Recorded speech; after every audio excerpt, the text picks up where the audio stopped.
Hello, I'm Jyotika. Welcome to Excelling Psychology. I've been getting requests to cover year 2 A level syllabus, that is A2 syllabus. So, in this class, that's what I'm going to be doing. AQA Psychology year 2 syllabus, I will be covering. And I've taken approaches. I've been getting specific requests for approaches. I'm taking the learning approach in this video. Hopefully, in coming videos, I'll be able to deal with other approaches as well. The reason for taking this approach is it is common to both the UK syllabus and Oxford International AQA syllabus as well. So this lesson should uh, be useful to both types of students. In this lesson, you can see on the screen, I have a compilation of past paper questions. No doubt they are from the UK syllabus that I have taken, but similar questions, the shorter ones, come for the Oxford syllabus as well. So shorter questions are going to be exactly the same, very suitable for practice. Even the longer questions, the proper essay questions, are worded in the same way for the Oxford International students. It's just that instead of getting these questions for like 16 marks, you would, if you're an Oxford student, you would get them for 20 marks. So you'll have to add a bit more of description and evaluation, but otherwise the questions remain the same. And what you need to practice, how you need to structure the answer, write the content, everything remains the same. So in this class, what I intend to do is cover as much as possible. I won't be able to cover all the questions. It's a big compilation. But to cover the shorter, one or two shorter questions, first a descriptive one, an applicative one, so that you can just see how to answer different types of questions, and then to cover a full essay question as well. The intent of this video is not to give you ready-made answers, but to explain to you how to structure your answers, what content to use, what terminology to use, how to meet assessment objective requirements. That's why I'm making a video instead of just posting the answers on my website. Let's begin with the shorter questions. As we know, learning these approaches is not difficult. Understanding operant conditioning or classical conditioning is not the challenge, even social learning theory for that matter. The challenge is in writing answers. So that is what this video is going to be about.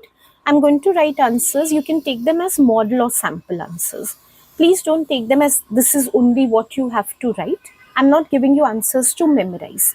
I'm giving you answers that you can learn structure, content, terminology, and organization from. Okay, the first question is outline Skinner's research into reinforcement.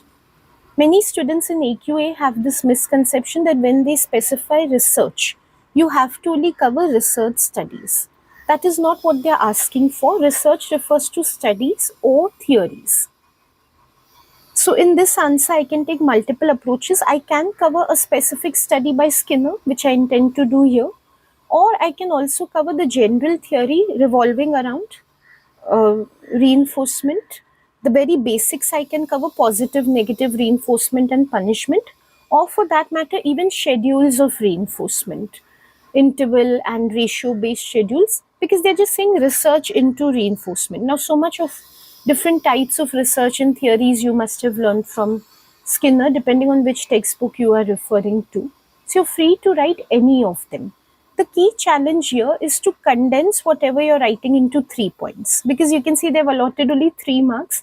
And I know any study or any theory that you take of Skinner, you feel it's so lengthy, there's so much to elaborate, so many examples to give.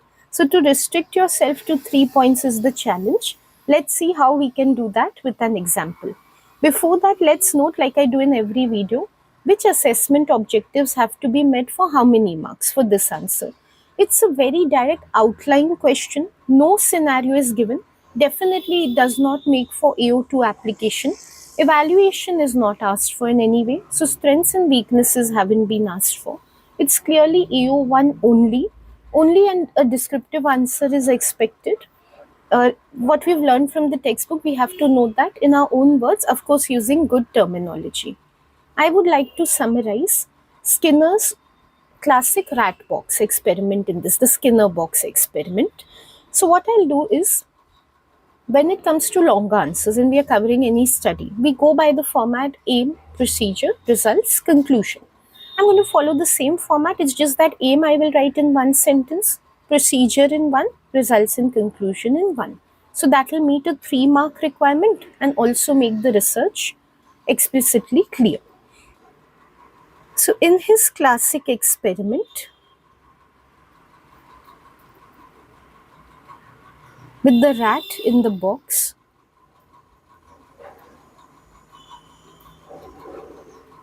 Skinner sought to investigate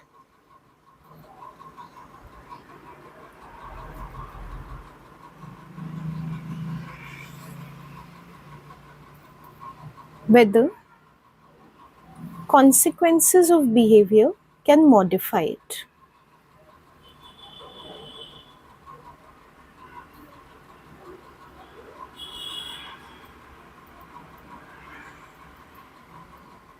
The rat was rewarded with food pellets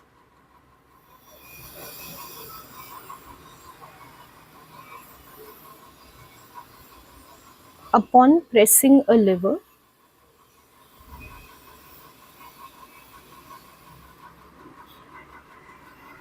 It then pressed the lever repeatedly,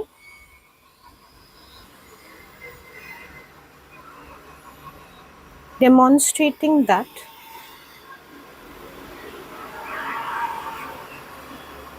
reinforcement encourages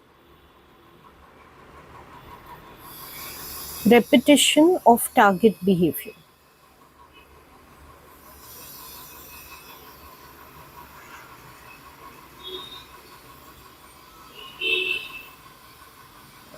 So I know the temptation must be there to write a lot of details about this study, because the rat box experiment we've all learned in so many details. Like initially the rat accidentally pressed the lever and then how it went crazy in pressing the lever again and again. But we have to restrict ourselves to 3 marks. So that is how I do it. You can see I've covered the aim in the first sentence, the procedure very, very briefly, the key point in one sentence. Key point is about how the rat was rewarded, because that was the target in this study. And then result and conclusion in one sentence. So always for a 3-marker question, AO1 type, you can summarize a study that you're giving in this way. If you're giving the theory instead by Skinner, and let's assume you're giving the base theory, I'll just give you an example. You can define in general what reinforcement is, and then perhaps you can give 2 types of reinforcement definitions in one sentence. So say one sentence on what positive reinforcement is and one sentence on what negative reinforcement is. So usually you just take it as a rule of thumb to cover 3 points for 3 marks. Next question is an AO2 type of question. Let's see the question first. Explain how reinforcement might be used to encourage primary school children to pick up litter in the playground. So we can see a very specific scenario, situation has been given here, whereby we want to train children on a new behavior, which is picking up litter from the playground. Now again, there are multiple ways of answering this question also. The key word here is the command term explain, which means you have to give the how and why. Here chiefly how, because it is AO2. This is entirely AO2 because they aren't asking you to outline anything that you have learned in the textbook, and they aren't asking you for any strengths or weaknesses. So whatever points you give about reinforcement have to be specific to this context. You must not give any points in isolation or general type of points. Here, I was saying there are multiple approaches. Either again, you can take the base theory of reinforcement punishment. The first thing that would come to your mind is whenever children pick up litter, they should be rewarded with something they desire. Let's say by praise or appreciation from the teacher. And whenever they do not pick up litter, despite being told to do that, they could be punished in some way by, say, being given some writing homework, some extra writing work, or by detention or something like that. So definitely, that is the very basic, you can apply it. Other possibilities are talking about schedules of reinforcement. So let's say every 5 times, or 5 days alternatively. So either ratio or interval that children pick up litter from the playground, we will be rewarding them. That is one more way of approaching the question. Right now, the approach I'm taking is going to be based on token economy, and I'll also tell you why.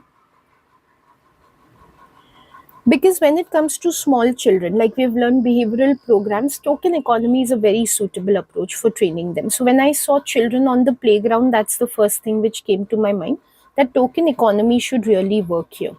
Only thing is, again, token economy can be very long winded while explaining, so I have to restrict myself to 3 marks. I must never lose view of how many marks are attributed to the question while answering.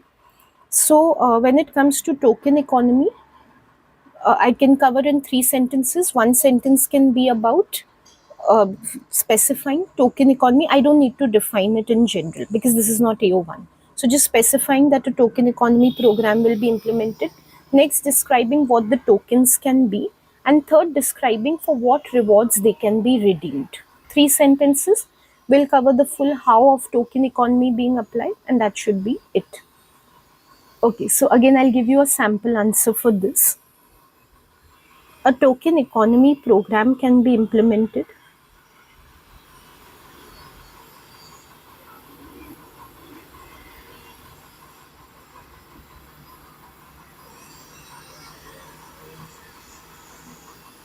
the children could be rewarded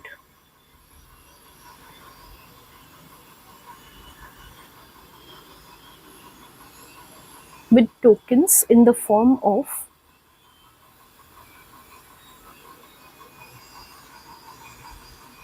plastic chips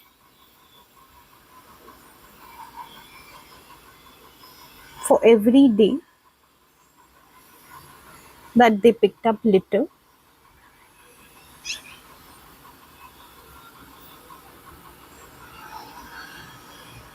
upon collection of 10 such tokens. They could be rewarded with,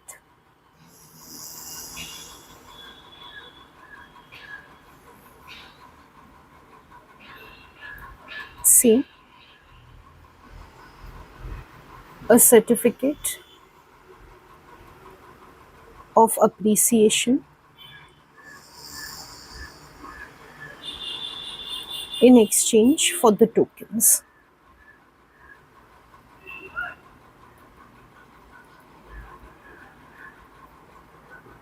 I forgot to discuss about terminology. Even when I wrote the last answer, terminology and structuring your answers well. I've shown you how to structure, but just to make it explicit, whenever we are writing an answer starting with terminology, we must not use casual language. Some students will write, we can give stars to the children, and then later when they have 10 stars, we can give them a praise. You're talking about token economy. You need to use words like tokens. That is the official terminology that you need to use. You need to talk about exchange of tokens. You need to talk about the bigger rewards that can be given in exchange of tokens.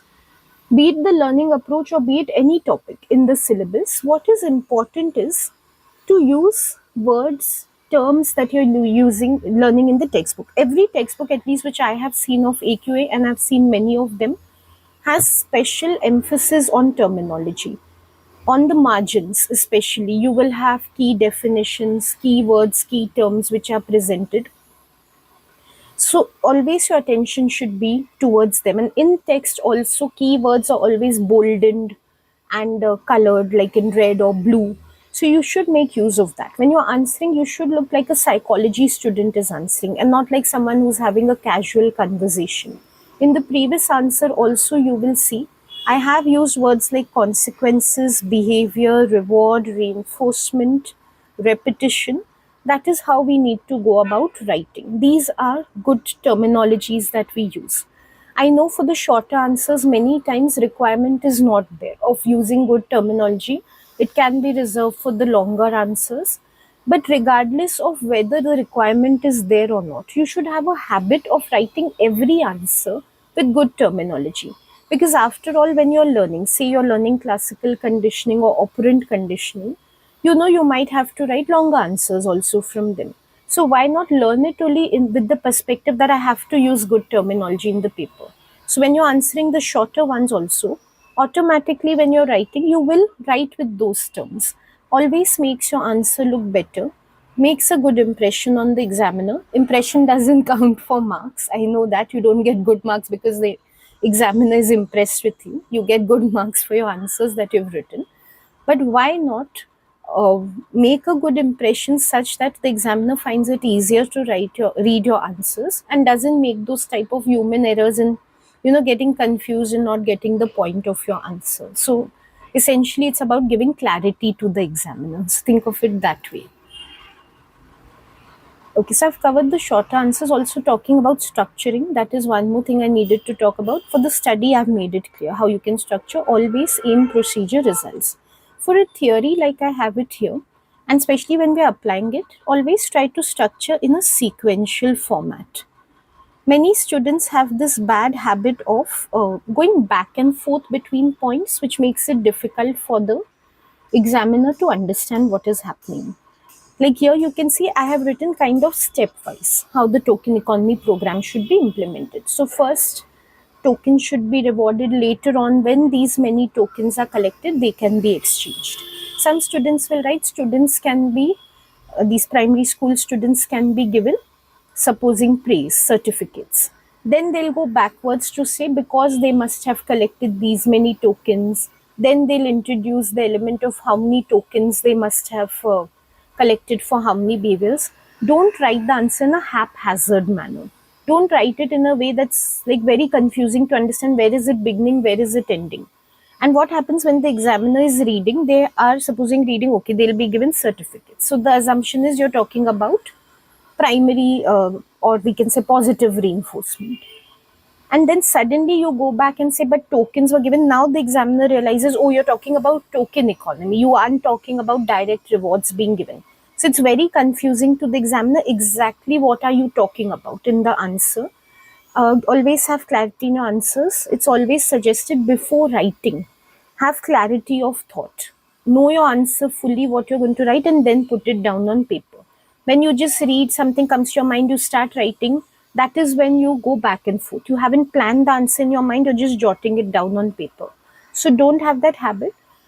You might feel that planning takes a lot of time. That's why you don't want to do it. You just want to begin to save time. First of all, rash approaches are never helpful. Like just starting to save time, it ends up wasting a lot of time because you have to keep on rectifying your errors, erasing. You spend much more time on an answer than you would have if you would have planned it properly. Secondly, practice is key. That's why it's so important to write answers. That's why in my video, I focus on answer writing more than teaching you the content of things. Because when you have practice, then all these things like planning and all won't take too much time because you've written so much by yourself when you're practicing at home that it comes spontaneously. In fact, the answers will seem so repetitive to you in the paper. Scenarios will be different, but you've practiced so many similar scenarios that very fast it will come to your mind. The plan will just come to your mind in a jiffy, like how you should go about it. So keep doing practice. If you really struggle while writing the answers and you tend to cancel out and go back and forth and erase a lot and all this just shows that there is lack of practice. Okay, so I've covered one EO1 question, I've covered one EO2 question. Now I'd like to go a little back and cover a proper essay type of question. Unfortunately, today I don't have time for the 16 marker. I have covered 16 markers for other topics in some of my videos. You can look at them then. So let me take the 8 marker for today, which is like a condensed form of the 16 marker. So I'll give you an idea on how to answer any type of essays. It's just that we'll be able to do it quickly. Okay, so the question is discuss the contribution of Pavlov's research to our understanding of human behavior. Here the key word is contribution. Many students in a haste, what they will read is discuss Pavlov's research in understanding of human behavior. And what they'll do is for AO1, they will cover Pavlov's research. They will describe the dog experiment, salivation and dog experiment. They are not asking you to cover the research. They are not telling you discuss Pavlov's research. What is the contribution of his research? How it has made a contribution to the field of psychology. That is what they want you to cover. So first thing is you can completely lose all 8 marks if you misinterpret the question. Every word of a question is important, right from the command word till that full stop which is there. So always again, don't be in a haste, don't be tensed when you're answering the paper. When you're tense, when you're not prepared, when you haven't practiced. So practice well enough so that you can keep your mind straight when you're answering the questions in the paper. Now the distribution of this answer is, it's like half a version of your 16 marker. So it is AO1 for 4 marks and AO3 for 4 marks. I know in the 16 marker, AO1 is 6 marks and AO3 is 10 marks. So it's not exactly the half of that, but this is the distribution for this question. Regardless of the distribution, like you don't need to be very focused on 4 marks are given for each assessment objective. More than that, what you need to consider is how much to cover in each. So the description is worth 4 marks. Think about that. Half of my answer needs to be a description and half of my answer needs to be evaluation, strengths and weaknesses. Again, the format that I'm giving you and the answer I'm going to write, both are like models. Does not have to be exactly this way. I find this the best and the easiest approach. That's why I'm suggesting it to you. For AO1, just give 4 points of any one contribution. So think of one contribution that has been made, stick to that and give 4 points on that. For AO3, you can give even 1 point in peel format if you give it in details. Even that should suffice for 4 marks, but right now I would suggest 1 strength and 1 weakness. Both, of course, in peel format only. Even if it becomes a little elaborate, it's okay. But 1 strength, 1 weakness in the peel format to justify AO3. Now let's consider, before writing anything, what are the contributions of Pavlov's research. Two things come to my mind. One is definitely application, because any theory contributes in terms of application. This is particularly important when it comes to approaches, because in approaches we are learning a lot of theoretical concepts. Now when we talk about contribution, what are we talking about? We are talking about applications. So one thing is to consider the application. When it comes to the classical conditioning paradigm, which is Pavlov's research, the first application that comes to mind is what we've learned in psychopathology unit last year, treatment of phobias using systematic desensitization. For that matter, even flooding applies, but I feel systematic desensitization is a more direct application. Another thing that comes to my mind in terms of contribution is the whole paradigm of research. Paradigm in the sense giving a model for how experimental research should be done in the area of classical conditioning. So when it comes to Pavlov, the way he conducted his study, the dog bell study, that gave an idea to other researchers on how they can do similar experiments on classical conditioning. Again, what comes to my mind is from the psychopathology phobia unit, Little Albert study.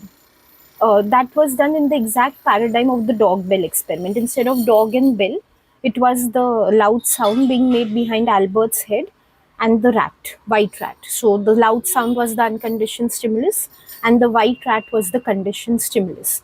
So now what I can do is either I can take application systematic desensitization, describe it for 4 marks to cover my AO1, or I can take the paradigm and describe that for 4 marks. I'm not taking the paradigm right now. If you do, just take that approach. I'll just tell you how you can do it.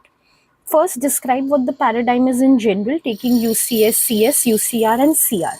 And then just give 3 sentences condensing uh, the Little Albert study. And also talk a little about, like, 1 sentence on what is the contribution of the Little Albert study in understanding phobias in psychology. So that's a really big contribution because it's under psychopathology, helps in treatment of patients. So about 5 to 6 sentences you can cover for AO1 in this way if you take the paradigm. I'll take the application, I'll explain to you while writing only how we can go about it. Now coming to 1 strength, 1 weakness. If I take the paradigm thing on Little Albert, of course you can give any other experiment also. My example is of Little Albert because it's very applicable also, and it is the most classic research work which has been done using Pavlov's paradigm. One strength of that definitely is that it has contributed to treatment. Practical value is very high. It has given understanding of a very specific disorder. But the weakness of that is that that whole study, you can take a criticism of Little Albert's study only, highly artificial, experimental in nature, might not be applicable to or ecologically valid when it comes to real development of phobia. So might not be very useful in that sense. Right now I'm going to take application. So when I'm writing only, I'll show you what 1 strength and 1 weakness is possible. Okay, I haven't got space here to write my answer, so I'll just add a page and I'll write the answer there. So let's scroll down a little. Yeah, I'll write my answer here. Preferably in terms of organization, writing two paragraphs should make the answer very neat. Two separate paragraphs, one on AO1, the other on AO2. So what I would like to write is Pavlov's research has contributed by providing an application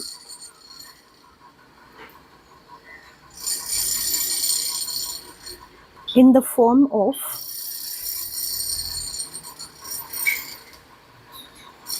treatment of phobias.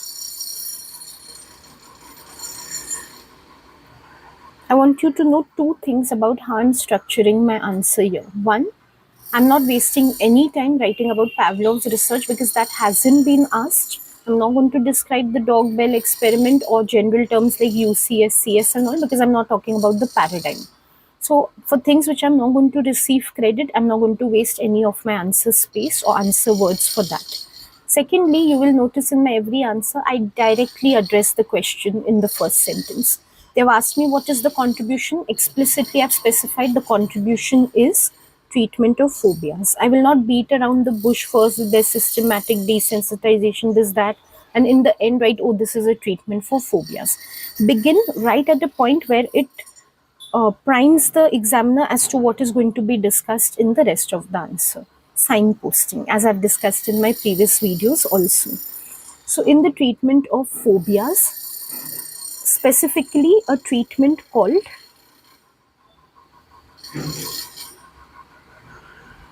systematic desensitization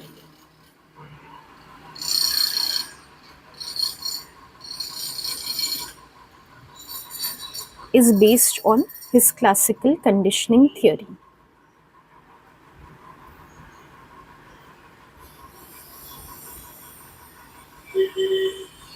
As I've mentioned in the previous answer as well, any specific study does not have to be the research. The general classical conditioning theory is the research done by Pavlov. So I'm connecting the specific theory systematic desensitization to that research. Now the rest of my EO1, about 3-4 sentences more, is going to be about systematic desensitization and its importance. Of course, not as a strength point of view, that I'll cover in EO3, but just generally why it is important. That I will explain because that will show the significance of Pavlov's contribution. In this theory, using the principle of reciprocal determinism,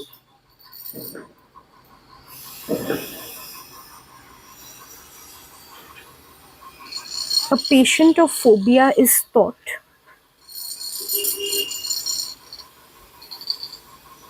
to relax in response to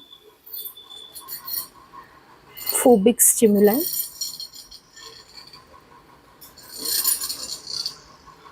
This prevents fear in response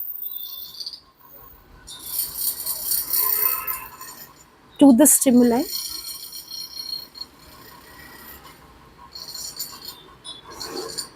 gradually breaking the association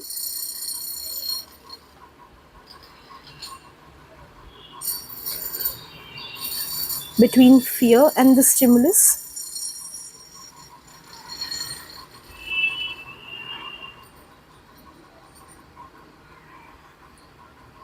and building a new association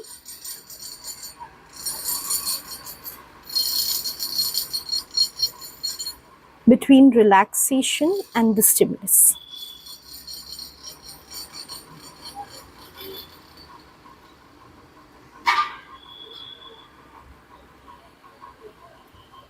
Systematic desensitization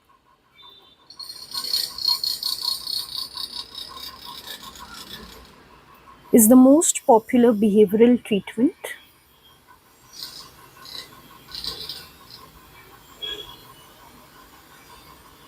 of phobias today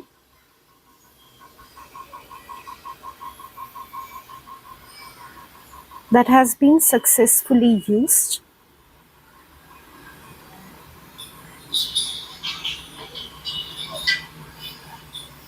in the treatment of thousands of patients in several years.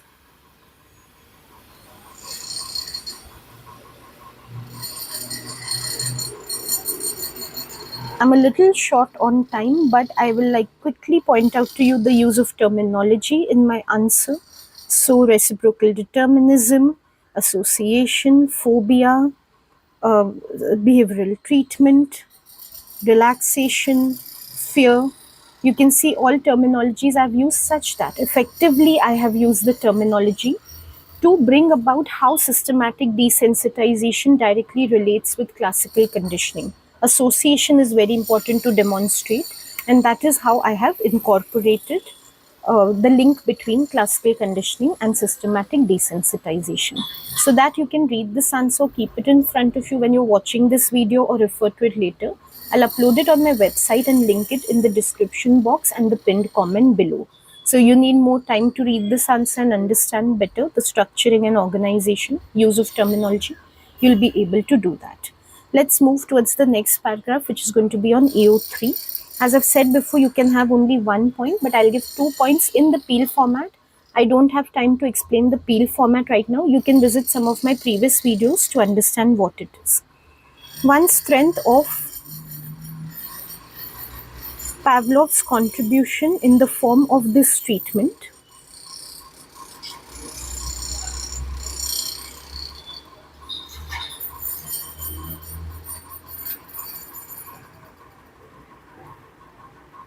has been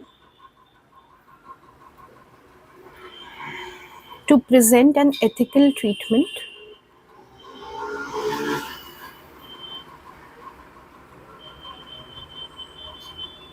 for phobias.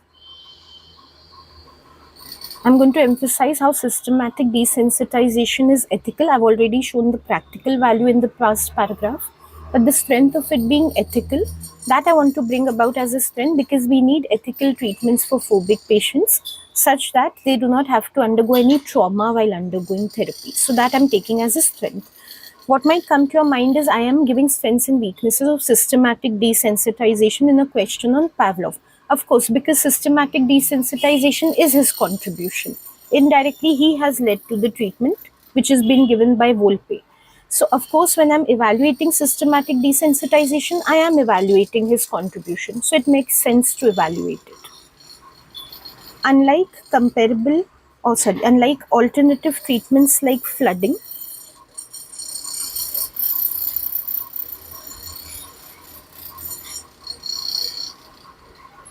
which can be traumatic,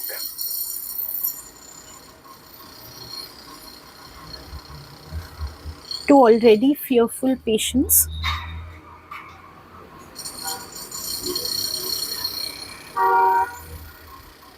because of its intense nature,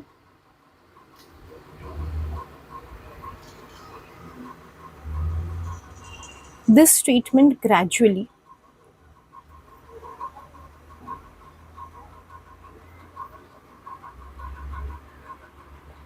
reduces fear in a way that is manageable by the patient.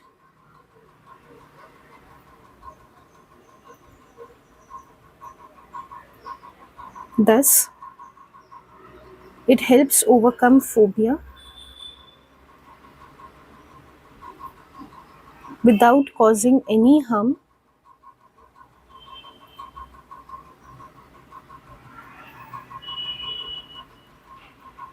to the patient in the process.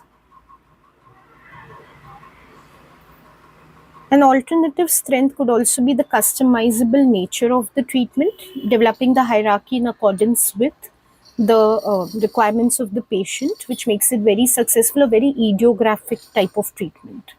Also, I'll give one weakness, although like I've told you, this should suffice for AO3. I prefer giving one more point. In the paper, you can also decide how much you want to write based on how much time you are having. One weakness is that this treatment makes for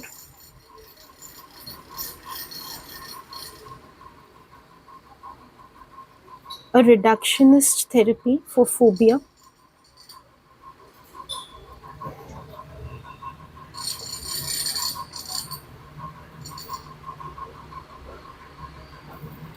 We know alternative treatments are available, and why it's reductionist is it does not consider the whole aspect of the person. How we can put it is only behaviors of fear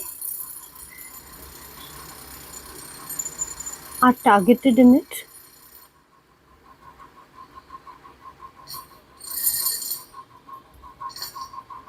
Ignoring other aspects that need to be addressed,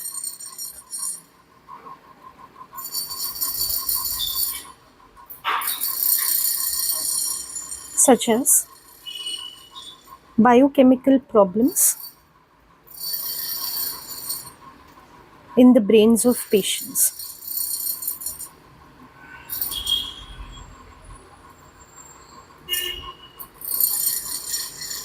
Treatments like anti-anxiety medication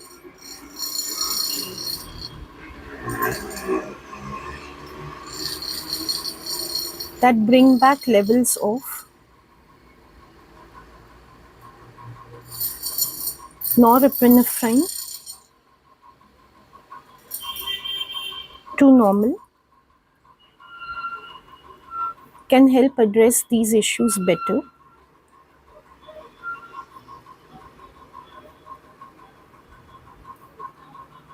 Thus, Pavlov's contribution has resulted in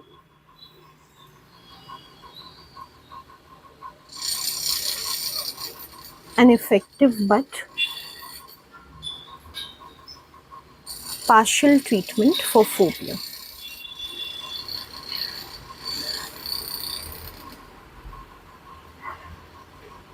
Okay, that's all I have to offer for today. So we have covered all sorts of questions that can come from the learning approach. In the sense, we've seen an AO1 answer, AO2 and AO3 answer. Let me know what feedback you have on this video, any comments, any concerns that you have in the comment box below. I do watch for the comments, I do answer comments below. So any queries that you have, I will answer them. If you're looking out for tuition for psychology, you can contact me on my personal number or email ID given below. And let me know what other videos you would like to see on AQA psychology, or whether you'd like me to explain content or continue with answer writing, or you want me to do something else. Okay, so thank you for watching this video for today, and keep enjoying your learning of AQA psychology. I must say, one opinion of mine, AQA psychology has the best international curriculum for psychology. I have been taking up edexcel, Cambridge, IB, all psychology courses. You're very lucky if you are in the AQA board, you have the best curriculum with you. So enjoy your learning process, and I will see you very soon in another video. That's all for today. Goodbye.